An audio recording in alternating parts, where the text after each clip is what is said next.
what's the point of going on and doing these things and provoking Russia?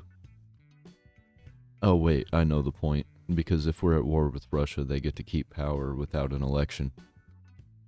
And that's what they're banking on. I'm pretty sure that's what's happening here because, like, millions of people are dying. Well, not millions yet, but thousands of people are dying. Just wait until you poke the bear and wake his ass up and he attacks.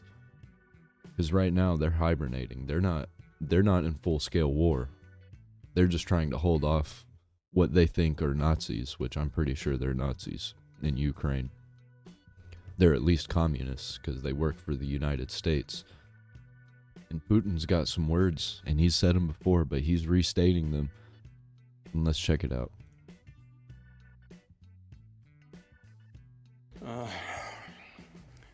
Я хочу еще раз все-таки подчеркнуть это. Я говорил, но мне очень бы хотелось, чтобы вы меня услышали все-таки в конце концов. И донесли это до своих читателей, зрителей и пользователей в интернете. Но вы понимаете или нет, что если Украина будет в НАТО и военным путем будет возвращать себе Крым, европейские страны автоматически будут втянуты в военный конфликт с Россией. Конечно, потенциал объединенной организации НАТО и России несопоставим. Мы понимаем. Но мы также и понимаем, что Россия одна из ведущих ядерных держав. По некоторым компонентам, по современности даже многих опережает. Победителей не будет. И вы окажетесь втянутыми в этот конфликт помимо своей воли. И вы даже не успеете глазом моргнуть, когда будете исполнять пункт 5 Римского договора. Господин президент, конечно, не хочет этого развития. И я не хочу. И я не хочу. Поэтому он здесь и находится, и мучает меня уже 6 часов подряд. So just to be clear, I don't see any other way. I don't see how we don't go into war with Russia. Because either we keep threatening Russia and then they just fight back out of pure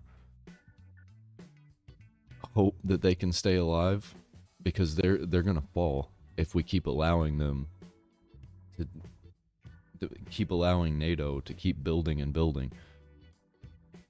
And why? Why are they building and building? What is their goal? They want Russia. They want control of the world. It's like every other leader that has ever existed. They want total control. They get Russia, they have everything. They become more powerful than China because they want to nation build Russia. And that is crazy. That's a crazy thing to just want to do and just try to do. And that's what they're doing. They want to replace Vladimir Putin. They want to put their own people in there and just have Russia as a puppet of the United States. And they are a superpower. That's insane. And what's gonna happen is Russia's gonna get provoked hardcore. They're gonna attack, and the media is gonna say, "Oh, Russia is brutal, and they attacked us for no reason. We have to go full force," and then we're in full-scale nuclear war. Is that what they want? I guess it's what they want. What don't you understand? Are we putting missiles near the borders of the United States? No. Well, I guess we don't really have to do that because it's open, so we don't have to have missiles at the border. We just have troops of enemy armies inside our borders because we allowed them to be, because they're just poor migrants. I think that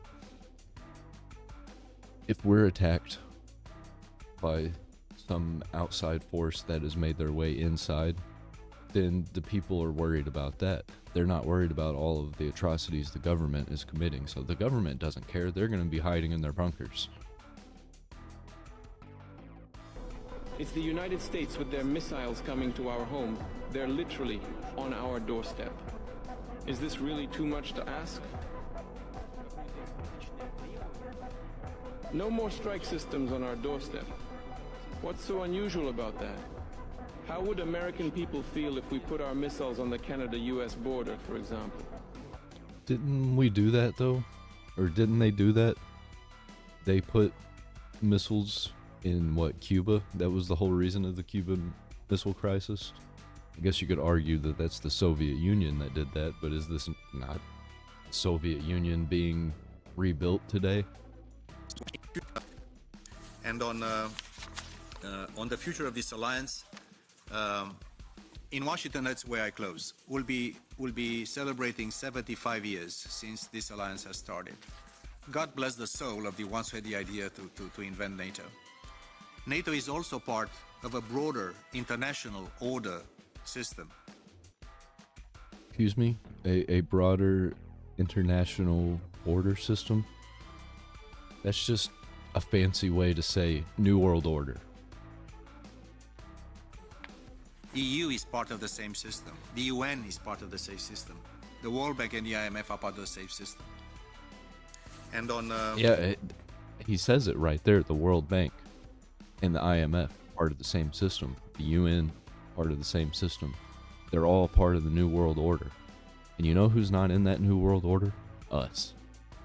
We're just having to sit here and argue with each other about what's going on, while they just don't care and just keep doing the things that they're going to do, and we just keep pointing fingers at each other like we're Spider-Man, even though the villain is Kingpin.